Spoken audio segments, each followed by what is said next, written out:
سمع الله لمن حمده الله.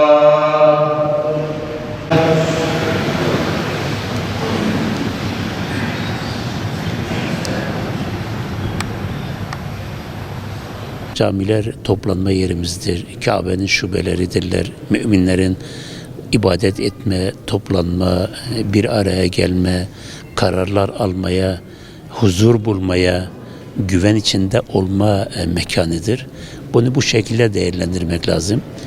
Din görevlilerimiz de malumunuz Hazreti Peygamber buyuruyor. El ulema varasatul enbiya. Alimler peygamberlerin varisleridirler. Yani o peygamberlere gelen vahyi din görevlileri omuzlarında taşıyorlar. Onu mutlaka tebliğ etme, insanları aydınlatma, dini bilgiler verme, yanlış ve doğruyu gösterme, yakınlaşma, birleştirme, aradaki nefreti kaldırma, kin ve adaveti kaldırma, İslam'ın gereği neyse onu yapma. Yani emri bil ma'ruf, nehy anil münker dediğimiz Allah'ın emirlerini insanlara aktarma, kendileriyle beraber insanlarla bunu yaşatma ve nehy anil münker dediğimizde bütün kötülüklerden, fuhşiyatlardan insanları ve kendilerini bizzat uzaklaşma, örnek olma, din gönüllüsü, din görevlisi, ümmet içerisinde, insanlar içerisinde örnek alınacak insanlardır. Çünkü omuzlarında ağır bir yük vardır. Tebliğ yükü vardır. Bu tebliğ yükünü Hazreti Peygamber sallallahu aleyhi ve sellem tebliğ metoduyla insanlara bildirmek, incitmemek, kırmamak, yakınlaştırmak, birleştirme şekliyle bu görevi yapmaktır. Sadece gönüllüleri, din görevlileri, camiler haftasını sadece 1-7 Ekim'e sığdırmamak lazım. 365 güne sığdırmak lazım. Bu gençler üzerinde etkili olmak lazım. Özellikle yeni yetişen nesil. Bakın şu anda Diyanet'in açmış olduğu 4-6 yaş kurslarımız vardır. Yani çocuk 4-6 yaşındayken hani ağaç yaşken eğilir ya, bu söze istinaden çocuk 4-6 yaşındayken çocuğu camiyle sevdirmek lazım. Çocuğa ahlak ve maneviyatı aşılamak lazım. Ama toplum olarak bir zafiyetimiz vardır. Biz hep çocuklarımızı okula gönderirken, onlarla ilgilenirken hep akademi başarı peşinde koşuyoruz. Yani benim çocuğum bir fen lisesinde okusun, benim çocuğum bir tıp okusun, bir doktor olsun, bir mühendis olsun, bir avukat olsun. Ama hiç ahlak ve maneviyatın peşinde yapmıyoruz, üzerinde durmuyoruz. Halbuki bizim özellikle akademi başarıdan önce çocuklarımızda ahlak ve maneviyatı aşılamamız lazım. Çünkü bir çocuk doktor oldu, mühendis oldu, avukat oldu, vali oldu.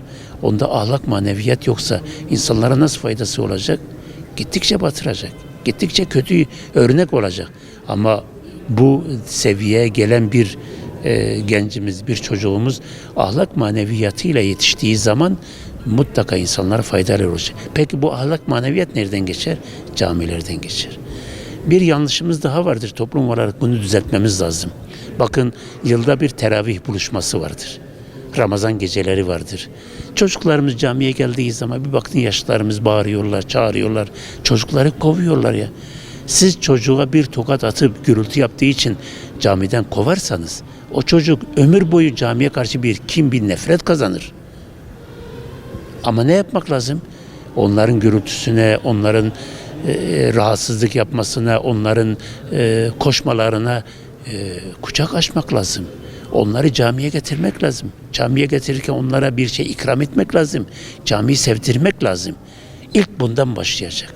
Ve yaz kurslarında mutlaka çocuklarımızı camiyle buluşturmamız lazım. Okul açıldığı zaman da yine hafta sonlarında cami imamına gidip rica etmek lazım. Hocam benim çocuğum okula gidiyor ama cumartesi pazar sizinle camiyle buluşsun. Bu çocuğun ufkunu bu şekilde açmak lazım. Bu şekilde olduğu zaman kazanırız. Malumunuz ahlak, maneviyat, haya, edep diye bir şey kalmamış. Bakın biz hep Avrupa'yı, biz hep Allah'a karşı isyanda olan insanları kendimize örnek ediniyoruz. Bir Avrupa'dan, bir dışarıdan, bir İran'dan buraya bir bayan geliyor, her tarafını açıyor. Bizim insanlarımız hep onu örnek alıyor. Ama bir başörtü, bir çarşaf, bir tesettürü gördüğü zaman onu kendisine örnek almıyor. Neden? Çünkü küçükken yetişmiyor. Örtünün ne olduğunu, edebin, hayanın ne olduğunu, insanın ne kazandığını, o kadını o şekilde İslam'ın nasıl koruduğunu anlatmamışız. Onu bilinçlendirmemişiz. Ondan sonra o cehaletin içerisinde kalıyor. Anneyi de dinlemiyor, babayı da dinlemiyor ve bu şekil ne oluyor? Toplum fesada gidiyor. O yüzden bize düşen çok büyük görevler vardır. Gençlerimize sahip olalım. Ahlak maneviyatta onlara sahip çıkalım. Onlara Hazreti Peygamber'in, Hazreti Ayşe'nin ahlakını gösterelim. Hayatını gösterelim. Camiyle buluşturalım. Camiyle buluşan bir genç önümüzü aydınlatacak bir insan olacaktır.